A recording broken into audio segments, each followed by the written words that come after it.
Moi, je suis issu d'une famille très pauvre d'Afrique, mais qui s'était appauvrie encore plus avec la mort de mon père, qui est mort quand j'avais 6 ans. Et c'est là où on s'est retrouvé vraiment dans une pauvreté extraordinaire, parce que dans notre culture, quand un homme meurt, sa richesse appartenait à sa famille. Et la famille de mon père s'est accaparée de tous les biens de notre père, et on s'est retrouvé vraiment dans une pauvreté où on manquait même de quoi manger ou des tiges d'allumettes, des choses comme ça. Wow. Oui, c'est parce que vous devriez attendre que les voisins puissent allumer le feu et aller prendre quelques morceaux de braise pour venir allumer chez vous. C'est dans ce contexte-là que j'ai demandé à maman que je voulais réussir dans la vie, qu'est-ce que je devais faire. Et comme ma maman n'avait jamais été à l'école, elle m'a dit non, il faut aller à l'école. Donc je suis allé à l'école avec l'idée que l'école m'apprendrait comment devenir riche en fait.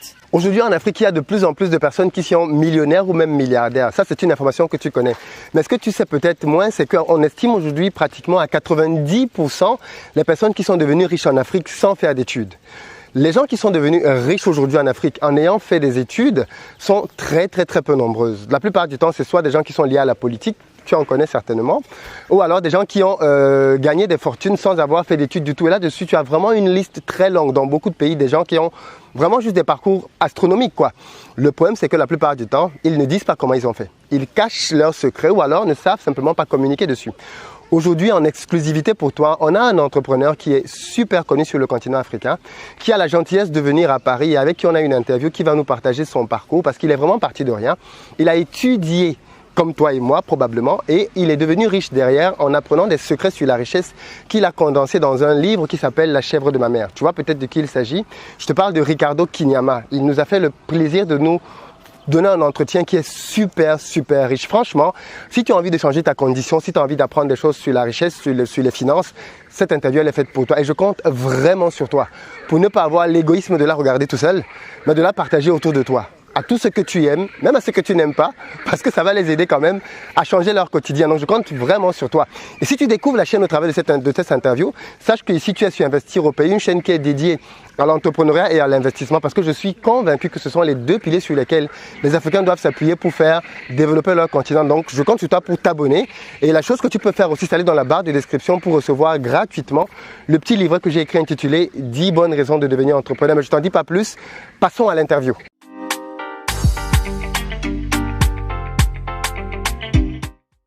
Bonjour Ricardo. Bonjour Philippe.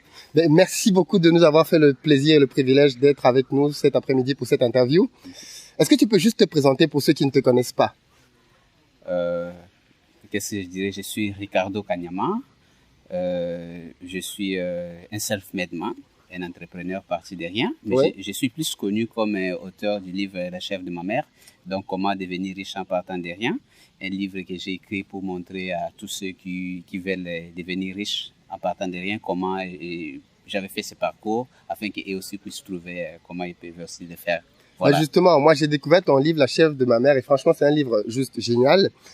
Parle-nous un peu de toi justement. Comment tu as fait toi pour découvrir le secret? Comment on fait pour partir de rien et finalement devenir riche en Afrique? Parce que toi, tu viens du Congo, c'est bien ça? Oui, c'est Congo et l'Angola. Je suis entre les deux pays. Oui. Évidemment, la première chose, j'avais d'abord découvert l'illusion dans laquelle nous formons. L'illusion d'aller à l'école et de croire que quand on a été formé, donc on va réussir dans la vie. J'ai été formé sous cette illusion. Et les jours où j'ai découvert par la pratique que malgré ma formation universitaire, je n'étais pas capable de me prendre en charge financièrement, j'ai commencé à me poser d'abord des questions parce que j'avais fait la philosophie. Si ce qu'on nous avait dit était vrai. Et là, je me suis rendu compte que c'était une demi-vérité. Donc, ce n'était pas vrai. C'est pas que tout le monde qui étudie ou un diplôme te donnait accès à devenir riche. D'ailleurs, vous voyez que des millions de gens ont des diplômes aujourd'hui et ils ne sont pas riches. Et j'ai commencé donc à faire des recherches pour savoir et si quelqu'un voulait devenir riche, qu'est-ce qu'il devait faire? C'est là où je suis allé découvrir ces domaines qui étaient cachés des Africains, parce que nous devons savoir que l'Occidentaux qui est venu et les Occidentaux qui sont venus nous amener la civilisation étaient venus nous apprendre certaines informations, mais forcément ils nous ont pas tout appris et nous n'avons presque rien appris sur les domaines des richesses, de l'argent, comment devenir riche. Et je suis allé découvrir que nos ancêtres avaient une compréhension de l'argent, une perception et une manière de vivre avec l'argent beaucoup plus évoluée que les Africains qui ont été formés formé à l'école conventionnelle. Et là, je commence à faire donc des recherches, bien sûr, à partir des Américains, hein, parce que c'est dans cette école qu'il y a beaucoup. Bien sûr. Voilà. Et moi, je pense que ma contribution, c'était plus...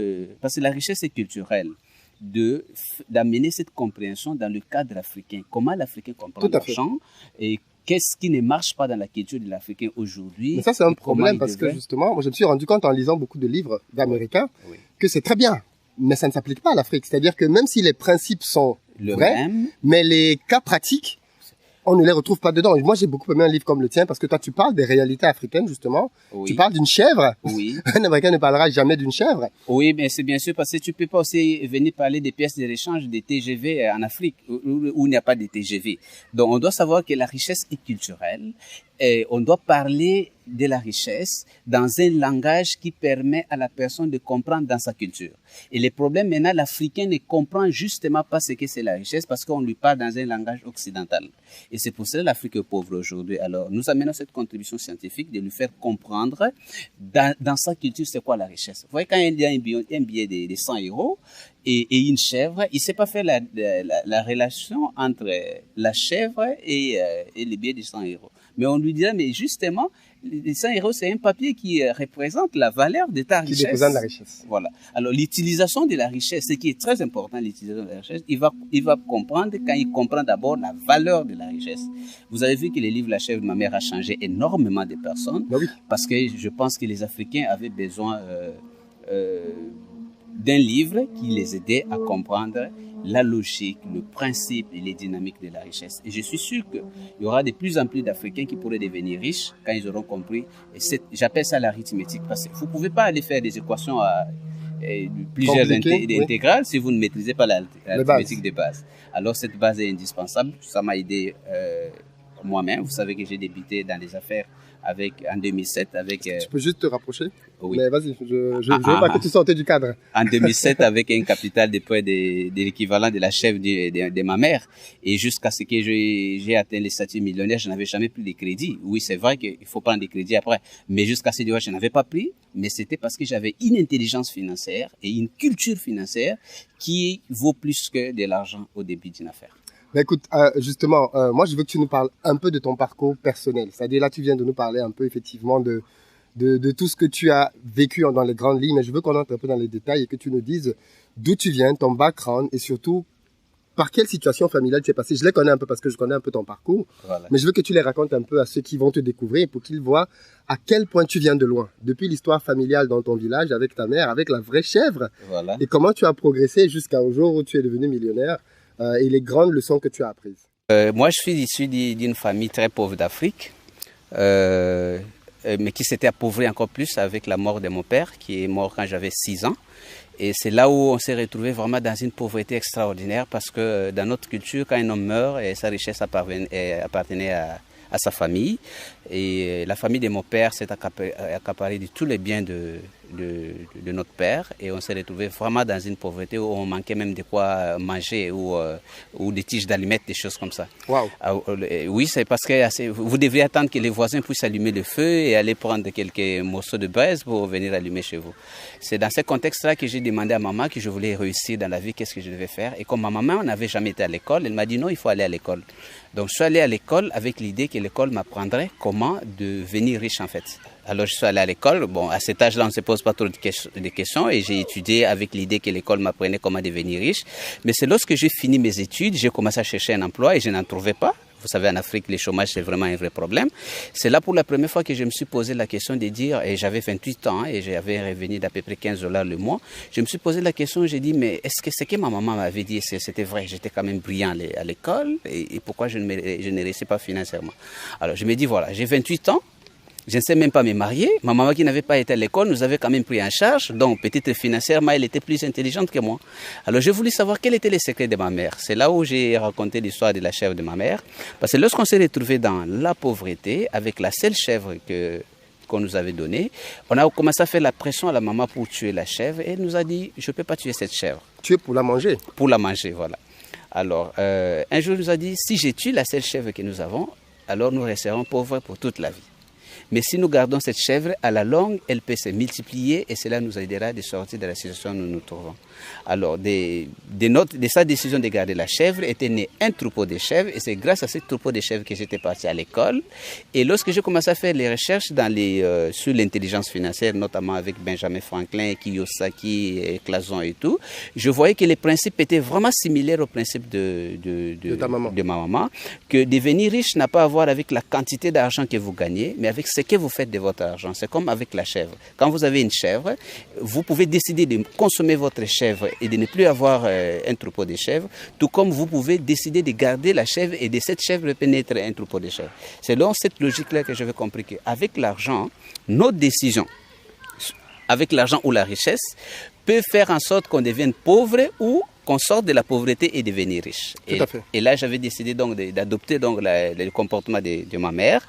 J'ai commencé à épargner une partie de mon argent. Oui, avec les petits $15. Avec les petits $15, parce que c'est le principe. Benjamin Franklin dit, tout celui qui gagne tout ce qu'il doit gagner et qui épargne ce qui peut épargner, excepté les dépenses nécessaires, finira par devenir riche. Alors, j'ai commencé à épargner $10 sur les 15 et un jour, j'ai eu $50. Et ces $50 que j'ai dit, voilà, c'est la chèvre de ma mère. Au lieu d'utiliser ces $50 pour la consommation, je vais essayer de garder ces $50 et trouver les moyens pour le faire fructifier pour qu'un jour aussi que je puisse avoir un troupeau de chèvres. Mais bien sûr, comme c'était l'argent en papier, maintenant j'étais obligé donc d'apprendre sur comment l'argent se multiplie. C'est d'ailleurs comme ça que j'ai viré vers le business et l'entrepreneuriat, où j'ai appris, bon voilà, c'est basé sur la loi de l'offre et des demandes. Il faut offrir un service, il faut vendre quelque chose. Et j'ai travaillé graduellement avec ces principes pour quitter des $50 à $400, des $400 à $3,500, des $3,500 à $6,500, des $6,500 à 15 000. C'est appliquant les mêmes principes. On produit plus, on épargne une bonne partie pour augmenter son capital, on investit encore, que voilà, je suis devenu l'homme d'affaires que je suis devenu. Justement, c'était important parce que c'est un principe qui te permet d'avoir une des choses qui manque aux pauvres, le capital, et surtout le capital financier. Tout à fait. Et nous pouvons apprendre tout cela à partir du livre La chèvre de ma mère. Justement, tout ça figure dans ton livre. Tu racontes ton histoire, et plus en détail d'ailleurs. Plus en détail, parce que je me suis dit, il y a énormément de gens, énormément d'Africains qui sont dans le piège de l'emploi, de la pauvreté, qui gagnent parfois beaucoup plus que ce que je gagnais, mais qui ne s'en sortent pas parce que justement il y a des informations. Tu sais qu'il y a beaucoup de gens, surtout ici en Europe, qui disent la même chose, c'est-à-dire j'ai trop de charges. Et je pense que tu abordes un peu cette question-là dans ton livre, c'est-à-dire ils disent qu'ils ont un salaire, l'argent rentre tous les mois. D'ailleurs, tu en parles un peu dans ton livre quand tu catégorises en 3 parties. Voilà. Comment est-ce qu'on gère l'argent? Parce que leur problème, ce n'est pas les problèmes de charge, c'est les problèmes de pauvreté. C'est une pauvreté anthropologique en fait. Le fait que l'école n'a pas préparé, l'école nous a préparé professionnellement comment gagner de l'argent. Mais l'école n'a pas appris aux gens comment vivre avec l'argent, surtout comment vivre avec le peu pour sortir de la pauvreté, atteindre l'indépendance et devenir riche, vous voyez. Alors ce sont des gens qui n'ont aucune compétence, aucune information et ils ont donc cette incapacité à vivre avec l'argent. Donc je devais expliquer aux gens comment il faut s'y prendre. Qu'est-ce qui doit se faire par principe? Parce qu'il faut pas, les riches ne vivent pas avec l'argent d'après les besoins, ils vivent par principe. Tout à fait. Par principe, l'argent, c'est de la richesse. Et Dieu a créé la richesse une fois. Dieu a créé le maïs. Lorsque vous sémez le maïs par la loi divine de la prospérité, un sac de maïs peut en produire 10 par exemple. Mais vous devez avoir la sagesse de savoir que quels que soient les besoins, il faut conserver au moins un sac parce que ce sac-là vous permettra de cultiver prochainement. Donc si vous mangez les 10, vous allez mettre fin à la loi de la prospérité et vous allez rester dans la pauvreté. La même chose, de tout ce que vous gagnez, vous devez donc réduire votre standing de vie, vous devez vivre en fonction de ce que vous gagnez et respecter la loi de consommer au moins jusqu'à 90% ou 90% de ce que vous gagnez et destiner 10% minimum à la création d'un capital pour que demain le capital travaille parce que vous ne deviendrez riche que lorsque l'argent va travailler pour vous. Et vous ne pouvez pas attendre que cet argent tombe du ciel parce que dans la logique capitaliste, quand tu n'as rien, c'est comme la logique biblique, hein, on ne donne pas à celui qui n'a pas. Donc si tu n'as rien, on ne te donne pas de crédit. Si tu es employé, on ne te donne pas de crédit d'investissement. Donc tu es obligé de faire ces premiers pas et on te donnera quand tu auras. Voilà. Donc c'est un livre qui peut vraiment aider les gens comment partir de rien. Parce que faire, ce n'est pas de 0 à 1, c'est le plus important. Après, ça devient beaucoup plus facile. Du coup, Ricardo, ton livre, La chèvre de ma mère que tu as là en main, comment on fait pour se le procurer? Je pense que la chèvre de ma mère aujourd'hui est disponible en France à travers les sites ricardokanyama.com ou sur amazon.fr. Il est disponible sur amazon.ca, Amazon Canada. Il est aussi disponible en Afrique, au Cameroun, en Côte d'Ivoire, en Angola, en RDC et je pense que dans plusieurs autres pays. Nous sommes en train de travailler parce que pour nous, nous disons c'est le point de départ pour la révolution financière et économique en Afrique. Nous nous battons encore pour que ces livres arrivent partout en Afrique, mais ça se trouve déjà dans ces points de vente. Et je vais mettre tous les liens disponibles pour pouvoir acquérir le livre dans la barre de description. Donc si tu veux profiter de toute la sagesse et l'expérience de Ricardo, tu vas dans la barre de description et tu trouves le lien qui te permet d'acheter le livre en fonction de là où tu es sur la planète. Voilà. Mais écoute Ricardo, tu es à Paris pour quelques jours. Bon, je suis à Paris. Enfin, Paris a tellement fait pression. Mes lecteurs, ceux qui entendent parler de Ricardo, parce que parfois, j'aime aider les gens, mais parfois, le temps ne nous permet pas. Mais là, j'ai trouvé un petit temps. Je vais rester avec vous pendant 15 jours. Donc, 7 jours ici à Paris, 7 jours à Lyon aussi, parce qu'on m'attend à Lyon. Je vais donner des conférences, des séminaires, des coachings, mais surtout des orientations à des gens qui se demandent comment s'y prendre pour réussir en entrepreneuriat ou à partir de là où ils se trouvent. Ça peut être d'un emploi, ça peut être d'un petit business. J'ai une conférence demain, une conférence jeudi, une autre intervention vendredi. Ce qu'on va faire, c'est que je vais mettre la liste aussi de tes interventions en barre de description. Comme ça, si quelqu'un a un endroit où tu vas intervenir, il peut venir pour te rencontrer directement. Alors, moi, ce que je te propose, c'est que quand tu reviens à Paris, justement, qu'on puisse tenir un direct dans lequel les gens vont pouvoir te poser des questions. En live, si vous aurez déjà publié cette vidéo, normalement cette vidéo sera déjà sortie. Ça va permettre. Du coup, je compte sur toi. Je compte vraiment sur toi pour partager massivement la vidéo, justement pour qu'il y ait le maximum de personnes qui sachent que Ricardo est là. Et puis que le live, quand il sera là, tu puisses poser tes questions en direct. Mais le mieux quand même, si tu peux, c'est d'acheter le livre avant. Comme ça, pendant le live, s'il y a des trucs que tu n'as pas compris par rapport au livre, tu puisses lui poser des questions pour avoir des clarifications. Mais d'après toi, Ricardo, pourquoi est-ce que les gens devraient lire ce livre? Je crois que l'école nous a préparés à réussir financièrement. Mais aujourd'hui, si vous observez, beaucoup de gens réussissent sur le plan professionnel, réussissent professionnellement, mais échouent sur le plan financier. Ils ne sortent même pas de l'étape de l'indépendance financière. Alors, de même que l'école vous a préparé pendant 18 ans à réussir professionnellement, ces petits bouquins vous préparent à réussir financièrement. Et ça vous permet d'atteindre le niveau que la grande majorité n'atteindra jamais, au moins le niveau d'indépendance financière. Donc c'est comme une clé, parce que la connaissance est comme une clé. Il faut une clé appropriée pour ouvrir une porte. Et ce livre, non seulement m'a aidé moi, mais a aidé énormément de gens qui l'ont lu. Et moi je me dis que c'est ma contribution pour des millions de gens qui n'aimeraient pas finir la vie dans la pauvreté, dans la dépendance, dans l'esclavagisme, qu'ils veulent sortir parce que c'est lorsqu'ils progressent que notre continent ou le monde, l'humanité progressera. Et je pense que c'est très important.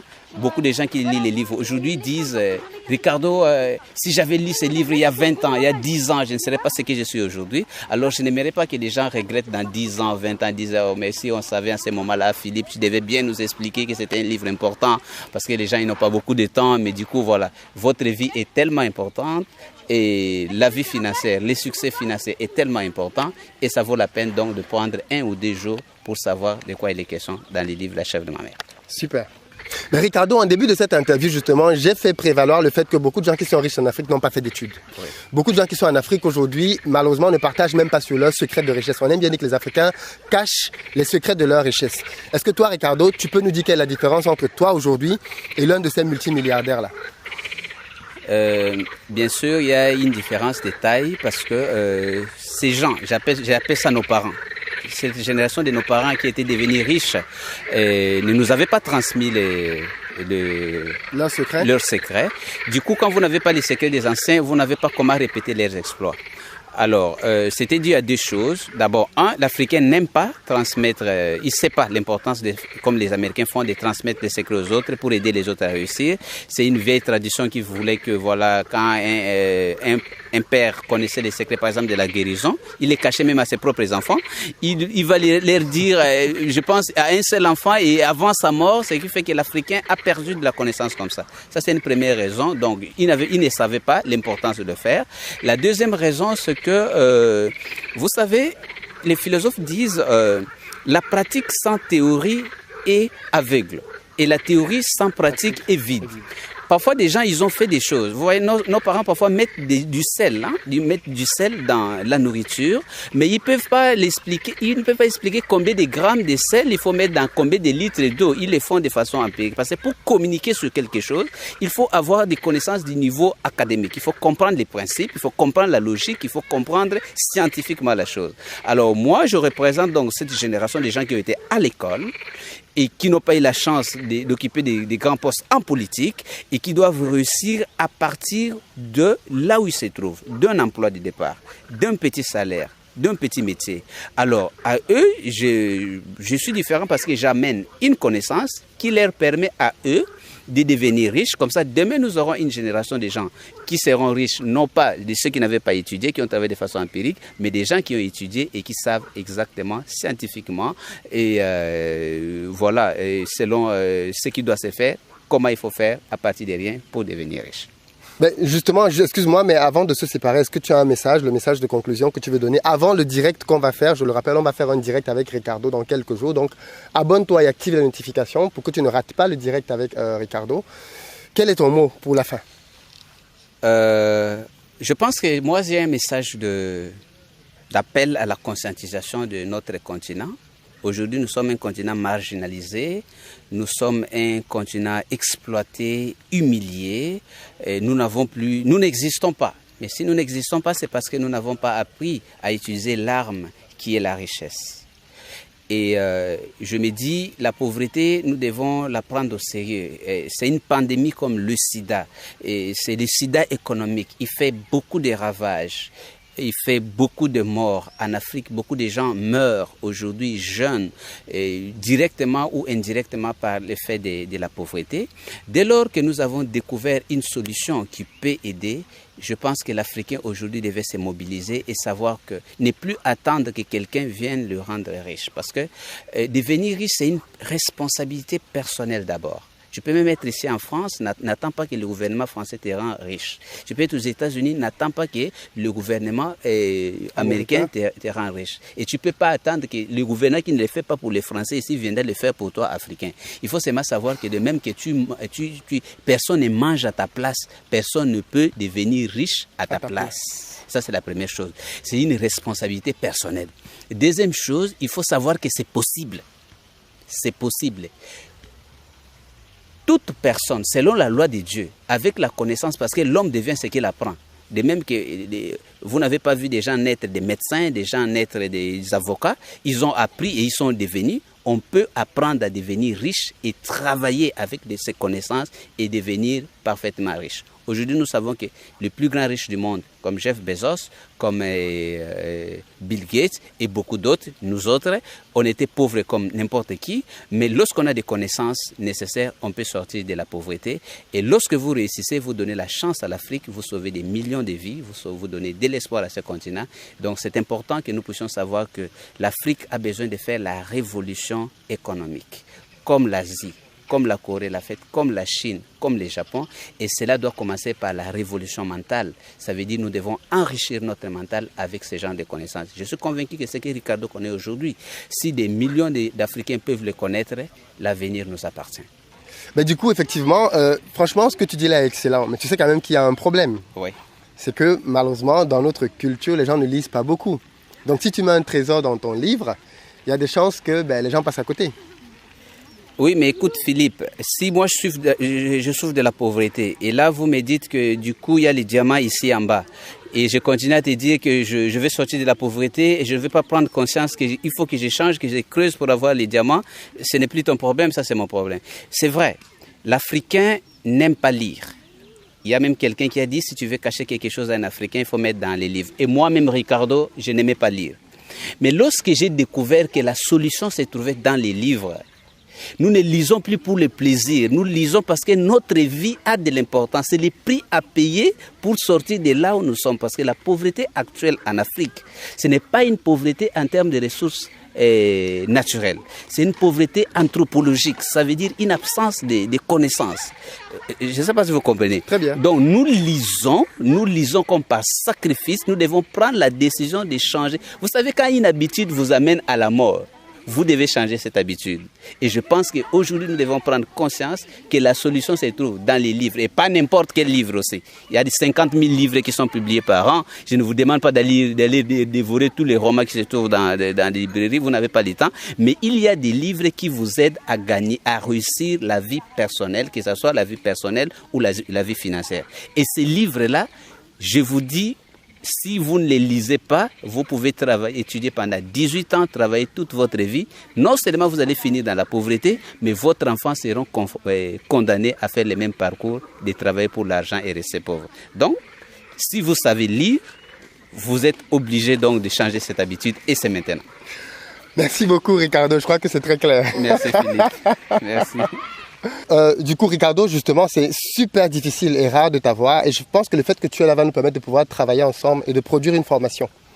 Je pense que le meilleur moyen quand même de pousser les gens à l'action, au-delà de la lecture, c'est de les encadrer en fait. Parce que moi, avec mon expérience de formateur, aujourd'hui, je me rends bien compte que les gens ont même parfois la volonté, la motivation, mais ils ont besoin qu'on les pousse. Ils ont besoin aussi qu'on les encadre. Parce que tout le monde n'est pas autodidacte. C'est-à-dire l'autodidacte, c'est celui qui lit un livre et sait appliquer derrière. Absolument. D'autres ont besoin d'être suivis. Et je pense que c'est peut-être une bonne idée qu'on prenne le temps, d'ici quelques jours, de produire une formation qu'on va mettre disponible pour le public, pour que les gens puissent la suivre et avec la possibilité même, pour ceux qui le souhaitent, d'un accompagnement derrière. Voilà. Je suis absolument d'accord, Philippe. Vous savez, lire seul, ça prend du temps. Et dans une formation, en fait, vous pouvez apprendre ce que vous auriez appris à la lecture de 50, 100 livres. Ça vous prendrait tout le temps. Vous savez, la formation, c'est plus rapide. Et c'est vrai que je n'ai pas beaucoup de temps, mais j'ai compris ce que vous avez dit.